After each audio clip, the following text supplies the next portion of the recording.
Good afternoon, everyone, and thank you, Bridget, for your kind introduction. I want to start by telling you about my father, Ernie Samuel.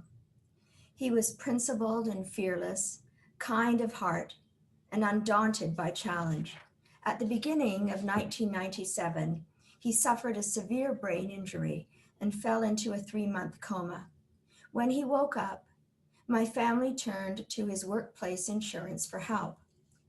We were appalled when the insurance company told my family that they would not consider rehabilitation because he had reached the age of 65. In their words, he was in his sunset years. What insurance would happily do was put him in a long term care facility, a nursing home where he was expected to live out his days in a hospital bed with no hope of learning to navigate with the disabilities he had acquired and to regain his independence. My father's story prompted a new, powerful image in my mind. I began to see a person sitting all alone at the bottom of a well. This is social isolation. It's the deprivation of social connectedness, and its hallmarks are a lack of agency and a lack of choice.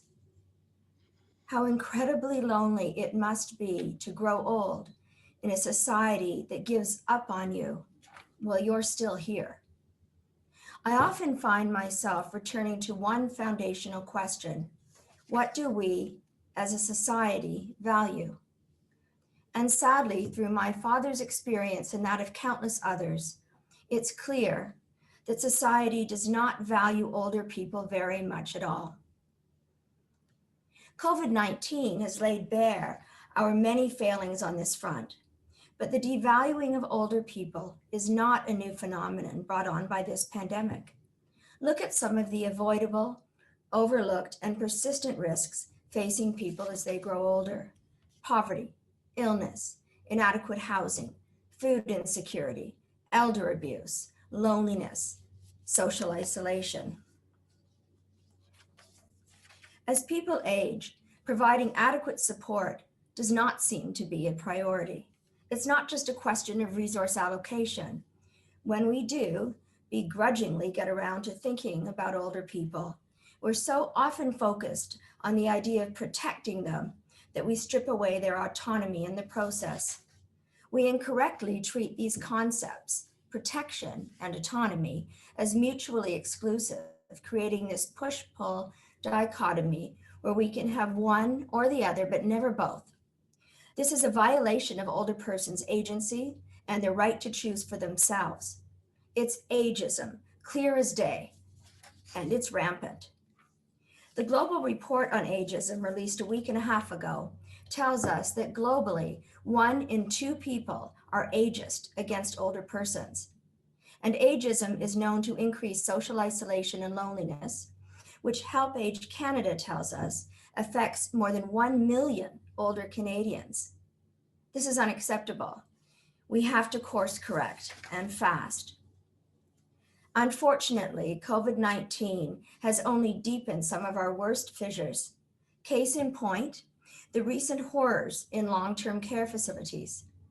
Long term care residents account for 67% of Canada's total COVID deaths, and never ending lockdowns have banned crucial interactions between residents and their loved ones. As a Canadian, it's been heartbreaking to see coverage of what's happening inside these facilities. But sadly, this failure is not bound by our borders. We've seen this happen in many countries. For example, this past Thursday, Human Rights Watch released a new report on older people titled U.S. Concerns of Neglect in Nursing Homes. This report reveals how over the course of the COVID-19 pandemic, severe isolation, the absence of family members to provide human connection and support contributed to neglect, including extreme weight loss, dehydration, untreated bed sores, inadequate hygiene, mental and physical decline, and inappropriate use of psychotropic medications among nursing home residents. This story from the report is as heartbreaking as it is a clarion call for action. Blanche, whose 94-year-old mother, Kathy, lived in a nursing facility in the Southwest, described how her mother struggled with isolation and was increasingly detached in the months leading up to her death in the fall.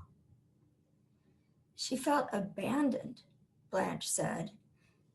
She would say, "I'm just an old piece of junk. Nobody comes to see me." The constant devaluation of older persons, both before COVID-19 became a global pandemic and afterwards, underlines society's wider violation of an emerging right. It's broader and deeper than most of the individual rights enumerated in the Universal Declaration of Human Rights. I call it the right to belong. To belong means to be able to contribute, to be respected and represented, and to fully participate as part of the social fabric of a community, if you so choose. I fundamentally believe that all human beings, by simple virtue of the fact that they were born, have the right to belong.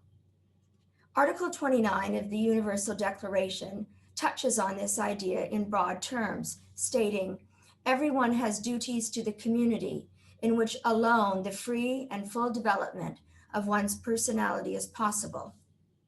This gives us a powerful starting point for looking at the rights of older people through the lens of social connection and belonging. So, what does this mean? What are we being called to do?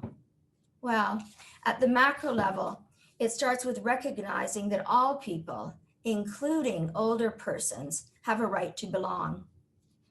Respecting this right means we must fight against ageism, combat social isolation, restore agency, and stand firm against inequality. It demands that we uphold the dignity of older persons and ensure that their rights are finally prioritized and upheld. And recognizing the right to belong requires the state take its responsibilities to its citizens, especially the most vulnerable, seriously. We must push for international support for a convention on the rights of older persons. And as we consider its creation, we must keep intersectionality top of mind. And finally, we should engage in a meaningful discourse on the right to deinstitutionalization. Article 19 of the Convention of the Rights of Persons with Disabilities, the CRPD, identifies, quote, "the equal right of all persons with disabilities to live in the community with choices equal to others." This is equally true for older persons. When people are allowed to live their lives in their communities, as opposed to being placed in facilities, they retain a sense of social connectedness. They can interact with neighbors, friends, family, and even their medical care team at will, whereas removing people from the places they call home strips them of comfort, familiarity, and agency, and often leads to loneliness, depression, and anxiety. I might add that given our recent failures, investing in deinstitutionalization should be high on our priority list. Now, there are, of course, situations where long-term care in a facility is the only option. And so, to better serve people in those circumstances, nothing short of a total overhaul of our long-term care system must happen immediately. We should also champion grassroots solutions that foster belonging. The Friendship Bench is a great example. Founded by Dr. Dixon Chibanda in Zimbabwe, the Friendship Bench trains older women in evidence-based talk therapy and connects them with people seeking mental health support in their communities. Sitting on a park bench, the two parties talk problems through and work together to find solutions. This simple interaction recognizes the inherent value of both people on the bench, grounding this important social connection in trust and reciprocity. And as it turns out, these grandmothers, as they are called, are often, on average, better at treating depression and related conditions than psychiatrists in the local context. There's a clear mechanism of action here. It's called belonging. Friends, tomorrow, Canada's ambassador to the UN, Bob Ray, will take part in an international dialogue about the impact of COVID-19 on the human rights of older persons. I hope our talk today can provide important context for that discussion. To close off, I'll leave you with this. In what turned out to be the last few years of his life, I never saw my father as a lesser person because he never was a lesser person.